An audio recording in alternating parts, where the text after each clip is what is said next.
Today on Wolfpack Adventures, we will be delving into how not to kill your other half while living in a motorhome.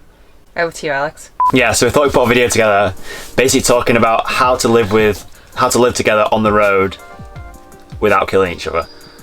So we've got a couple of points on a phone which we thought would be quite relevant to talk about and would probably relate to anybody who is either thinking about living on the road, as in a motorhome, van life, whatever.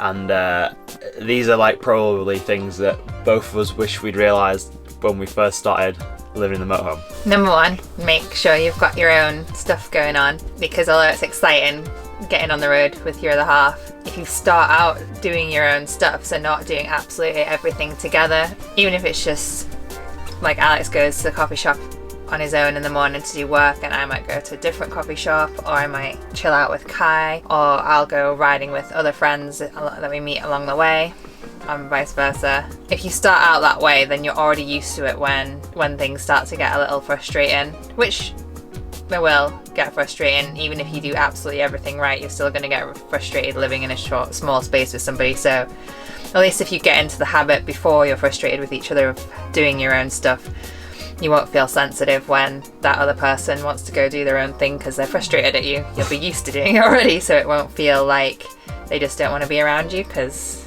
you'll be doing it when you do want to be around each other already. So you kind of start as you mean to go on.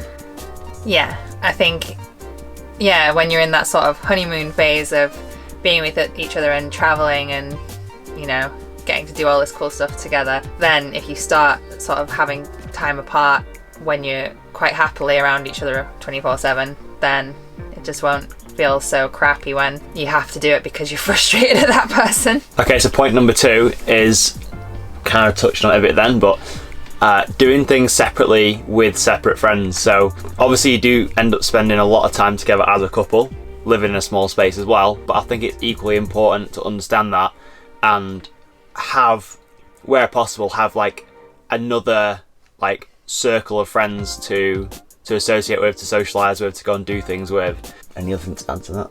Yeah, so I guess Morzine especially, where there was a lot of people around that were looking for people to hang out, I went off and rode with a few of the girls I'd met there, but I also rode with some of the guys that I knew from, and I rode with Kai. Kai's getting Marty. Are you annoyed? Are you annoyed? Are you annoyed? Oh, in your seat. You might be able to see Kai's sat down here, and he is crying as if he's saying, get off me. Either get off my seat or me. Point 3, learn to be patient, which sounds like so obvious when you're going to be living in a van, but when you've lived your life normally, being able to get on with your own thing while the other person, say if Alex is cooking in the kitchen, but so he's got all that space, really the only thing I can do is either go outside or sit and work quietly, or sit in another section and if I want to help chop veg on the table or something. But it's not very nice of me to start, deciding to clean the whole place when Alex is in there doing his thing in the kitchen, because it sort of gets really hard doing different things around each other, and it's disrespectful for the person that started the task first, because they're obviously trying to cook for the whole house, and if you start rushing around cleaning, it makes the atmosphere quite frenzied and busy and not calm at all. So gotta learn to be patient. If I want to clean up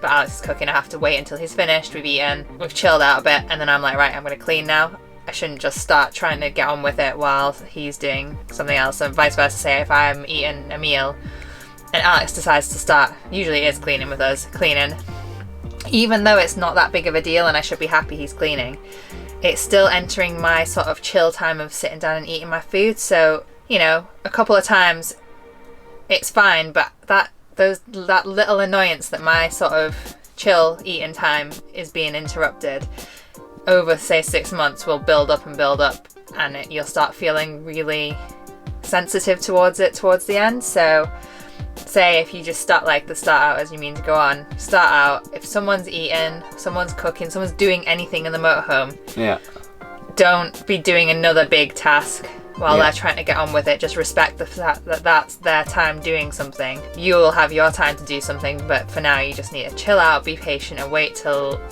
they're finished with their task so you can get on with yours. At the end of the day, if you've got the time, you don't need to be rushing, especially if you're not going to work because you're traveling in a motorhome. You've got the time to sit down and have chill time. Or if you are working and you don't have to have a location to work. Basically, there is no point in rushing around and doing one task while the other person's trying to do another.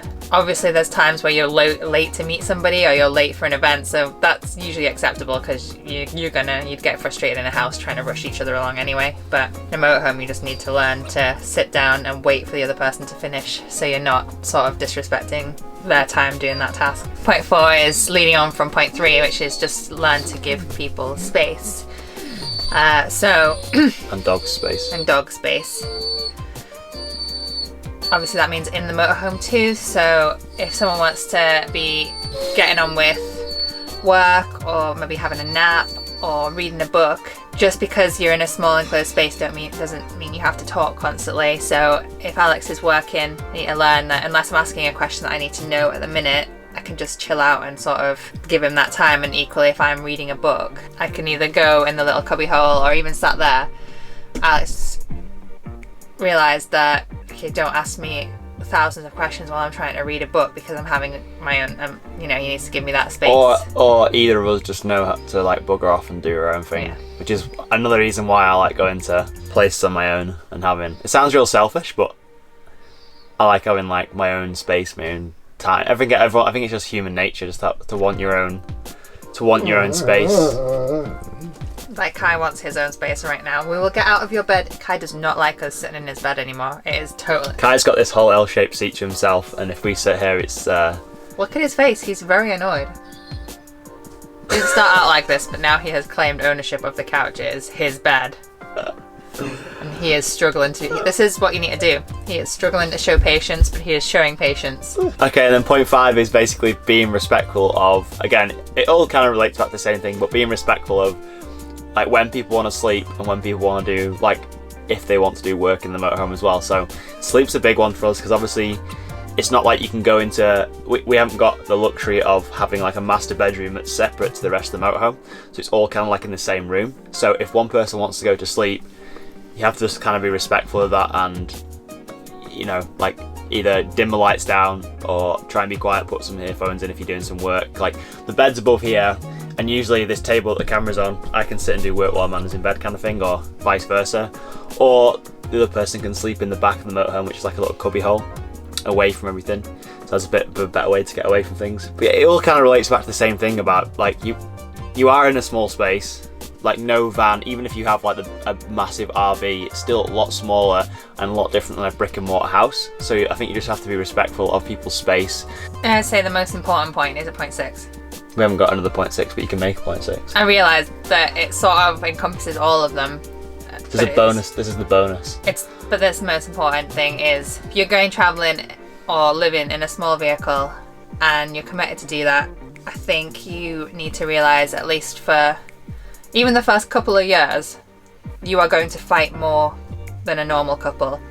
And I've spoken to quite a few couples that have lived on the road as long as we have, and it seems just something you have to accept, that because it's not easy, although you can try very hard to get out of each other's space and be respectful, it is still a small space, and unless you're the calmest people in the world, you're going to fight.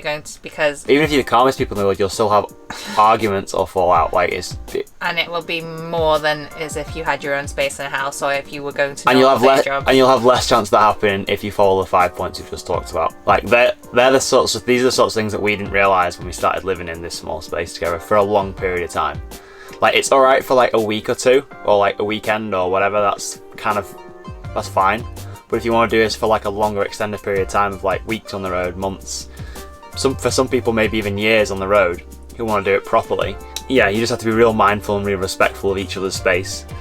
I think it's because little things build up. It's not necessarily because it's really annoying when someone gets in your space. It's because in a sort of more, what we call it, more normal life, you can zip your mouth and get over it because it's not all the time. But in a motorhome, someone being in your space, which is absolutely nothing to ignore, 1 or 2 times it will build up and get on your nerves until, I don't know, 6 months down the line you're shouting at somebody because you're really angry at them, and it seems like over such a little thing, but if you think about how much it's built up, it's not a little thing. So yeah, if you get it right from the start, it'll build up less, and yes, you'll still have arguments later on, but maybe not as much. Is that it or anything else? If there's anyone who's watching this who does live in a motorhome or does the whole van life thing as a couple, or even if you're single and you're looking to do it as a couple, I would love to hear. Pop a comment below, get a conversation going. I'd love to, if you've got any like tips or anything, or if this has helped you out in any way, let us know. We're always looking for ideas and stuff. So Kai is now ready to kick us off his sofa. So we need to respect his space. We're going to respect Kai's space and end the video.